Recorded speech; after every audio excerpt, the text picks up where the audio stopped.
Hi, everyone. I'm Michelle DeKeyser, and I got Cheyenne with me today. And you know what? We just wanted to come on here together because let's get real about some mindset and money. Because I know for me, starting a new business and being a stay-at-home mom, making that jump, like money has just not been the thing that I wanted to focus on. And I always used to just bury my head in the sand and say, I don't really know what we're spending, especially as a stay-at-home mom as well. And so that's when I found Cheyenne, and I was like, I need some help, and I'm sure I'm not the only one out there. And so I was like, Cheyenne, let's do this together to show what this is all about, because we can get a hold of this, but we need to do it together and learn some tips to do it. And so that's why I brought Cheyenne on here today. Well, thank you so much, Michelle, for inviting me on. Our session was great. I hope you found it insightful for getting yourself off in the running financially. And that's what I really designed to do, is really create a space where people can come ask questions and get help without judgment or further criticism. We're already our own worst critic. The last thing I need is for someone to feel more criticized by someone trying to coach them. So I ask a lot of questions, and we get into the numbers and break that emotion away from the money. So it can be a simple process and start to understand your habits and how to build a better financial future. Well, I think it's important to I know that for me, at least, like there's all these feelings attached to it, right? And so that's, I think, what the fear of it is, to even look at the numbers, because you're like, okay, well, I know they're just going to be bad. And I know this, and like, I feel this, but then you ask yourself, do I really know? Right. Yeah. Most people really don't know. And even with that, you have to embrace what you've already done and realize it's done. There is no going back and changing what you've done. We've all been there. We've all made some horrendous mistakes and some little ones that have added up. And it really takes knowing where you're at to know where you can go forward. Because if you don't know where you've spent your money, it's hard to budget to know going forward. Oftentimes people are like, oh, yeah, let's sit down and do a budget. And we put $500 for groceries. But if we don't know what we actually were spending, maybe we're spending $300, or maybe we're spending $700 a month. But until we actually know what those numbers look like in the past, it's really hard to set that budget. And so you just got to give yourself grace and say, okay, we're going to dig in and go. But remove that emotion just by knowing that, hey, we're not here to criticize or make a big deal out of it. It's done. It's moving on now. But you're taking the first step by that awareness and going, oh, wow, I didn't realize all that money was going to X, Y, or Z, and just going with it. Because now you can make a plan, and then you can adjust your spending and do what I say is called triggers on how to stop money from going out of your wallet, the leaky windows, however you want to put it, because you have to know where you're at, and then you can start going, oh, okay, now I know how I'm spending my money. Now I know how to stop spending my money there, because I don't need to spend so much there. Oh, it's so true. Because I mean, what I after working with you, like, so I'm telling you, I met with Cheyenne. We did our one-on-one probably 2 weeks ago now, and so I'm still in the finding stage of what I'm spending, where I'm at. But what I will admit, the spreadsheet that she gave me, I put it on my cell phone, and intentionally, every time I do take out that credit card or even the cash, I'm just consciously trying to just, okay, well, now I need to input that right now, and right, so I don't forget. Or I've actually been taking the receipts and putting in my jacket pocket so that I like have to deal with them as soon as, like, I couldn't do it right that second. But I think also knowing if that I have to do that, it makes me think, is spending this worth the, like, writing it into my book? And it makes you just pause and think, yeah, okay, it's worth it. It's what we're doing, and it's just keeping track of it. So right now we were just talking about that, how I'm like, she's like, well, as soon as we get through where you're at, then we can start planning from there. So that's where I'm at right now with her help, but it's just, even right there is just the first step. And it's just the mindset shift in it. Like, now Right. it's like, how do I do this? Okay, well, it's just starting here. I'm just going to keep track for right now. I don't need to make any decisions or anything. It's just that step one. Right, right. And I found that in myself. I was getting frustrated because I was working hard to get my money right for our family. And I kept doing the same behaviors, going, okay, why did I just buy that again? And so that's where I started different things to go, wait a minute, how can I reframe my brain to stop? And so one of the things that I started was a do not buy list. After putting the 10th thing on the shelf, I'm like, why did my brain tell me I needed that again? And so I now have a trigger on my grocery list that literally says, do not buy. And it's with intent, something that I have multiples of. I've already bought an extra one for the shelf. I put it on my do not buy list. So it re-triggers my mind, because your mind is designed to remember stuff you tell it to remember. And so when you're telling yourself, oh, I got to remember to buy the box of Kleenex, your mind will remind you over and over and over again, because it nicely forgets that you already bought it, sometimes. And so you need those ways of saying, oh, well, wait, hold on a second. Do we really need to buy that today? And like you were referencing, by being intentional with having to put those receipts into that spreadsheet, now you're starting to put awareness to where you're spending your money, so you can have that pause. And like you said, have that intention. Do I really need that or not? And I do that with ideas, with things I really don't need that moment. I literally won't, I'll put them on a wait list instead of the actual need today list. Just I like so that wait list idea. Yeah, I didn't even think of I that. can reevaluate it. I can reevaluate and say, do I have something already in my house that will serve the same purpose? Can I repurpose something that I've already used for something else and stopped using? Because I found myself, I'd buy that thing right away and then go to put it somewhere and realize, oh, I already had 2 different notebooks of a different style that would have functioned just as well. Notebook's a notebook, right? Right. And so it was just those ways of intentionally not buying, because we are flooded with reasons why to buy things and impulse and feeding those impulses, but we're really not taught. And so it's reframing your brain how to go, how can I save that dollar instead of spend it today? Just because it's in my wallet, just because it's in my account, doesn't mean it has to leave for frivolous spending. Well, when you were talking about it, you kind of put this idea in my head that when we sometimes feel that stuck feeling, because we're like, oh, well, I got to go buy that new notebook. I can't move forward till I have that notebook. And I feel like we do that with our spending, is like, I need that. And you don't realize the things that you already have around the house that you could use instead. Mm-hmm. And it's more just that thought process, oh, I can't do this, which is really stopping you. And getting back to that mindset idea that we're talking about, that when that spending comes into play, that we're like, oh, well, I can't move forward. This is my domino in front of me. As my husband always says, I like to plant the dominoes in front of me. And if one gets pushed out, I can't finish anything. Right. And so right. It's kind of that idea, though. We do that with our spending.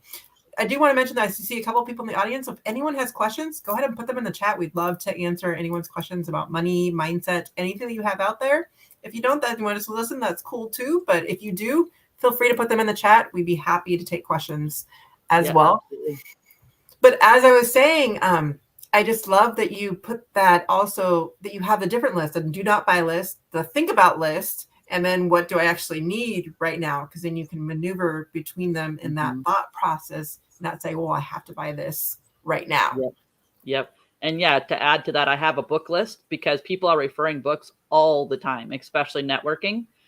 And you only can read so much. And oftentimes I would find I would buy that book because it sounded great and never actually get to it because I was still reading something else. And I don't need it right then. It could be a difference from having cash to pay it, or you put it on a card. Well, wouldn't it be better to earn the money first and then pay cash? You know what I mean? Like, there's that hold on. And then the other thing is, I'm grand with having ideas come at me like crazy.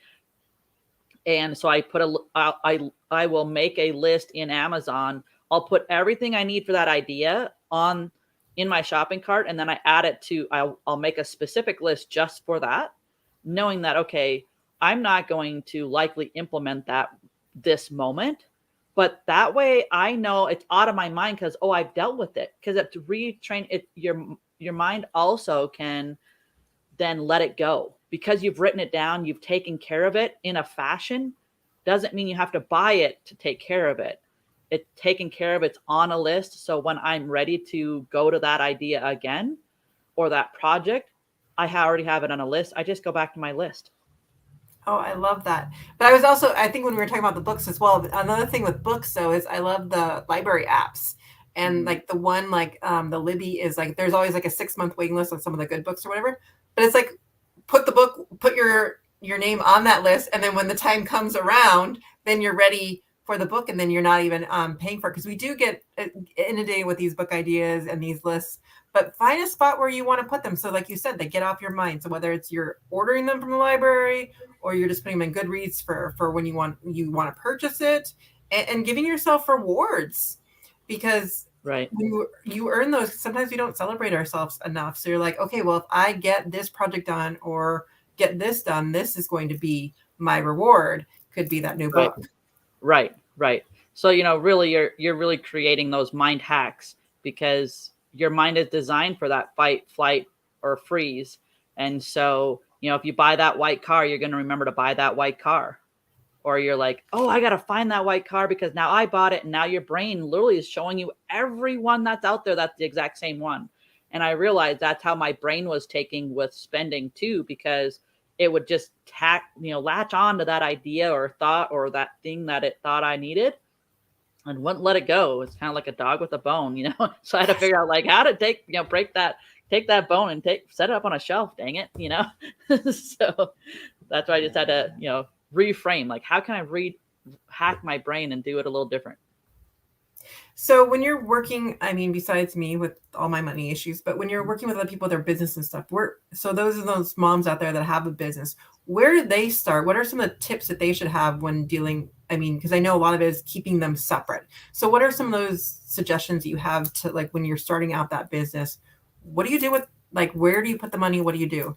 Yeah, absolutely. You certainly want to have a separate account for your business. And I actually personally, I always recommend people actually having 2 separate accounts, one for their bills that all their main deposits go into, and one for their spending. So when you're budgeting out your spending, that amount gets deposited into your spending account. And then that one is also set as your default in your banking app. So the first thing you see is that one, not the one that you're trying to accrue money for your bills or for your investment portfolio, things that are automatically paid or things like that. Because oftentimes I would see people when I worked with them when I was a lender, where they would say, oh yeah, I've got $20. We could go out to dinner, and forget they still had their power bill to pay. But this helps that, because then they can see what's left in their spending account. And if they don't have it, they don't have it. They may have money somewhere else. That doesn't mean it needs to go to what the frivolous spending, right?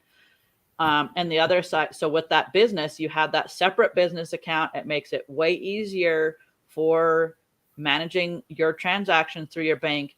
And I know there's a lot of people out there that really don't believe in debt, but having a business credit card that's strictly for your business is another way to keep track of those business transactions. Because if you're using it somewhere, and the reason why I suggest it more is because of fraud. If you end up getting fraud on your debit card, now the cash is out of your account until your bank puts it back in there. Whereas if it's on a credit card, you still have your cash to do other transactions with. And it's way faster oftentimes to get a fraud return on your credit card than it is out of your bank account cash. And I never thought of that. So if you're going online and things like that, it's always better to have that one credit card that's business transactions, and it just makes it cleaner for your accounting purposes when you do your bookkeeping and things like that. And so that's another thing to keep separate is, to have that card.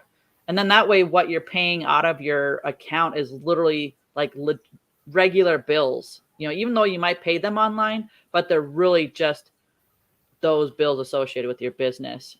Or maybe you're just paying everything with your credit card. The reason why I say some bills you pay with your bank account is because some people charge you more to pay like your utility bill if you pay with a credit card versus a bank account.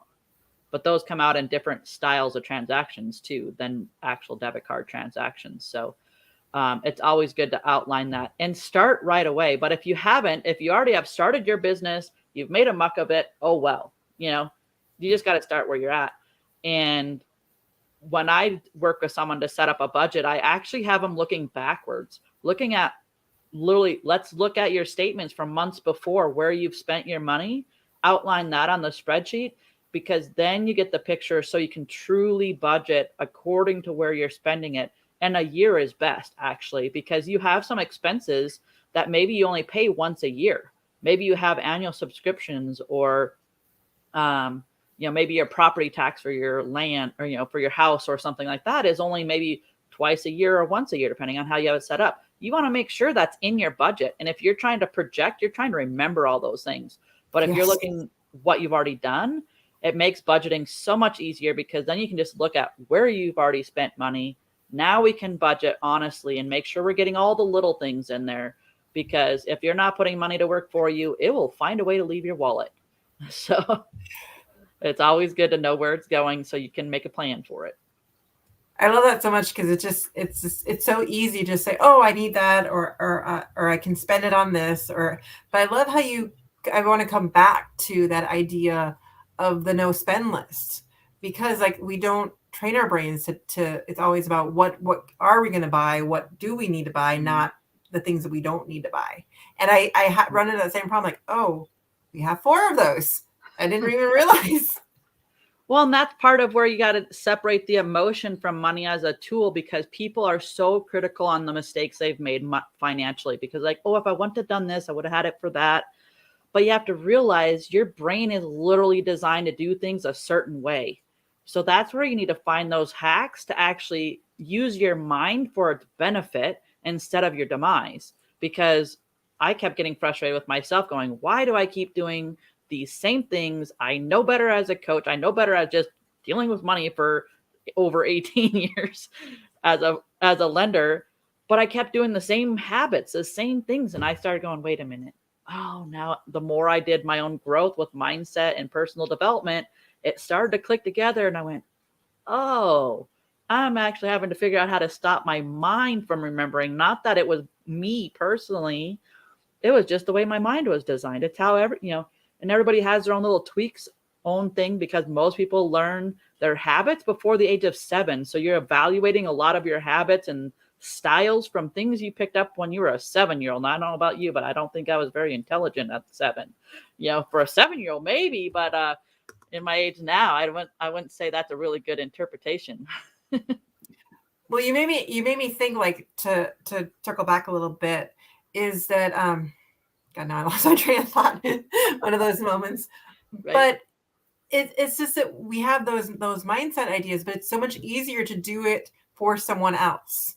Mm-hmm. Like, it's easier to see that picture for another person and doing it for yourself, and not to be able to see those patterns, which is why sometimes we do just need to get a coach or a program or whatever it is, a book, whatever you feel that is going to help you, guide you, because when we're in our own heads, it's almost like editing your own writing, because it's so much harder. Your head is already just like, well, that's what I meant. And but that's not actually the words on the page, but your brain's just already saying that for you. And so it is so much harder to do it for yourself. That's why you want the accountability or the support to help you talk that out with someone else. And why I even came to you, because we need that guidance. And all of a sudden you're like, oh, well, it's not that big of a deal. You just need to do this, this, and this. I'm like, and it's just, but it's hard to do it for ourselves. And especially when you start going down the personal development route, like, you're telling yourself, yeah, I know I should be doing that, but why am I not doing this? And so it's like, you need those triggers and those ideas to get you in those systems that you're getting from other people to realize where you are. And again, not every system is going to work for you. It's that trial and error and figuring out, like you said, how your mind works. So your mind was putting those things into place, and a lot of us do that, but everyone thinks a little bit differently. And so it's like, is that technique going to work for you? Only you're going to know. Right. You're going to know, is that do not buy list something that jives with you, and maybe you need more of the maybe list or whatever, or all 3 of them, depending on what works best for you. But it's like, take everything with a grain of salt, and just as trial and error when we come to these things. But it is easier when you start to talk it out with someone who's done it, and figure out which, as you're talking, that person can help you see, well, it seems like your style is more this way, so this is what's going to help you. Right. Yeah, because everybody has their unique ways. Ultimately, what I really try to focus on is, first, you have to have the awareness where your money's going. And then you have to start gaining some knowledge on some of the concepts to how to make your money work for yourself. Then you need to make a plan. And from that plan, you start making a plan of how you're going to take the action to implement the plan. Because if you're trying to build your house from the roof down, and you're trying to do high-end investments in things like that without really knowing what your money's even doing, does an investment benefit you? You have to really start with the foundation. And, I don't know about you, but a roof, just with a roof, isn't going to do you much good. And that's how a lot of people attack their finances. They want their money working for them, so they go into the high-end investments and go try to put money in there. They can't figure out why they can't put enough, and it's because they just never started with the foundation, the building blocks. We got to get you at the beginning. Let's see where you're at. Where are your habits? I often will ask people, okay, what's one habit you spend your money on consistently, and we multiply it out so you can see that picture of the effect of that over a whole year. And matter of fact, I actually just ran a compound interest, and I don't know if you're familiar with compound interest, but it's how it multiplies out over a term of years. And I did it with $15 for 50 at 8%, because some investments over 30 years could be right around from that 6 to 8% return. For 20 years, if you put in $15 a month for 20 years at that 8%, it compounded up to over $8,000. Wow. And even for me, that was an eye-opening experience, because, it doesn't look like much when you're saving $180 if you stop that subscription for something, right? $180 a month or a year, you're like, oh, that's a little extra. That helps. But when you put in that I could have invested that amount into a platform that would return that kind of return, and then you think of all these other little frivolous things that we buy, from the notebook to the subscriptions we never use, to this apps that we pay for that we never use again. And you think of adding all those up to how far you could save. Just my book list alone has saved me over $600. And that doesn't include all the books that haven't even made it to the list. That is just the ones that are on the list add up to over $600. Well, you made that good point about the subscriptions, because like sometimes you oh, I'm going to get the 14-day subscription. I'm going to cancel it. And then you never do. But before we do have a question from the audience. Sure. What is a good investment for my kids' future? CDs or interest-bearing accounts? Yeah, so a real good one. So CDs are a good place to start if you're trying to accumulate a little bit. I recommend CDs when kids are babies. Instead of spending all the money on all their toys, go together with your family and buy a toy for the celebration, and then put the rest into their savings and then start accumulating CDs. Most of the time, you need a minimum of $500 to start a CD. Once you start having that established, then I recommend what's called an Index Universal Life Fund.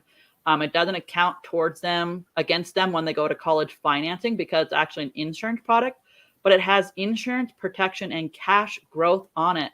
And that's where some of those products can get to that higher interest earnings. And so once you have some of that money saved up, so you can kind of set those automatic payments up for that IUL for them, then they can build that growth a whole lot faster. And if the younger you can get that started, the faster that grows. But a CD, if you're looking at just being able to put a little bit of money together, I used to recommend that a lot. Is you put money into your savings until you have that $500, set a CD at a 6-month rollover, and then every 6 months, take that money that's in the savings, add it to your CD, and keep building that CD. And then when you get on an amount where it seems like you can really set up that automatic IUL payment, you can move it back into the savings again, so you can have that automatic payment coming out to make that work. And then as they get jobs, you can start putting more money into it.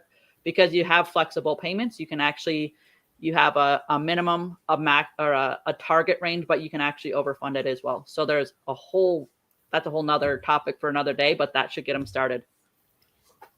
Maybe we're gonna have to do that on how do we, because I'm like, you're like saying all that, I'm like, I get it, but I'm like the breakdown of it, like we need to like go into a little bit more detail. We might need a handout for that one. But yeah, I think maybe we'll have to do a topic on where to start with kids, because I mean, even I've been thinking about that. I know we have very small accounts for our kids, but like my son's already in middle school. It's like thinking about that future and like where do we want to set him up and how to do that. And so that's actually, thank you for just as Facebook user, but we appreciate you and thank you for bringing that question. And you're going to give us a topic for another day as well to go in a little bit more detail. Right. Yeah. Oh yes, it's a whole nother the kids' savings. But you think if you start them young, oh my gosh, you could set them up so well financially.